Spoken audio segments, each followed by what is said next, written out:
Welcome back to MidEast in Depth, part of Levant TV's Press Reviews.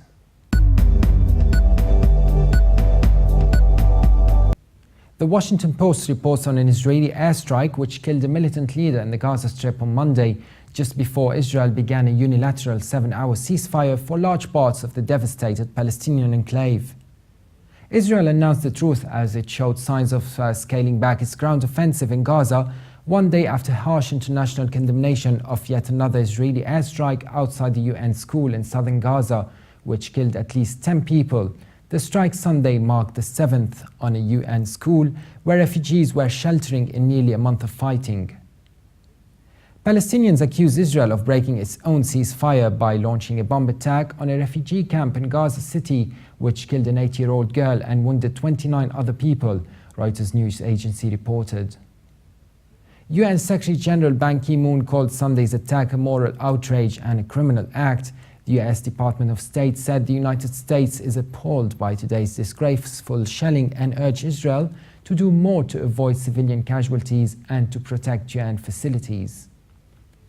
The Department of State also called for the suspicion that militants are operating nearby does not justify strikes that put at risk the lives of so many innocent civilians.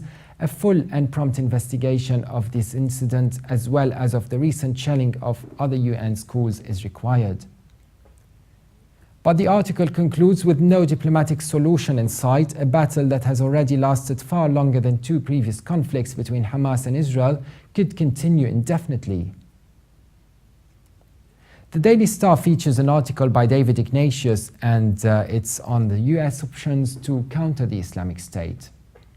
Ignatius says that warnings from US officials about the terrorist Islamic State that has established a safe haven in Iraq and Syria sound ominously like the intelligence alerts that preceded Al-Qaeda's attack on September 11 in 2001. Lisa Monaco, the White House counter-terrorism advisor, told the gathering that the Al-Qaeda spin-off poses a potential danger to the US homeland. The US is holding its fire for the moment despite some calls from congressional hawks to bomb the IS terrorists before they get any stronger.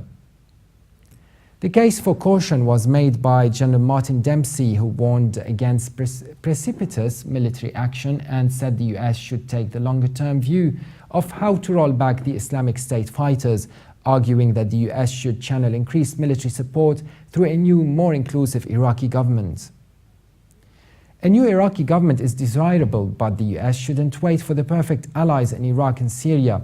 The Obama administration may soon need authority for action against the Islamic State, which as an Al-Qaeda breakaway may not be covered by existing authorizations to use force.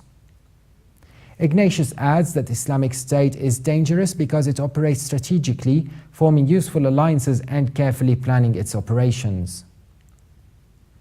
And for President Barack Obama, the Islamic State threat has been a painful reality check. Obama doesn't want to create a new generation of enemies for the US, but he faces a festering menace he didn't anticipate.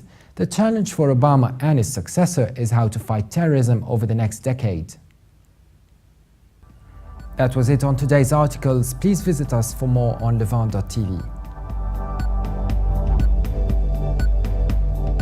You could also subscribe to MidEast in Depth on iTunes. Thanks for watching and bye for now.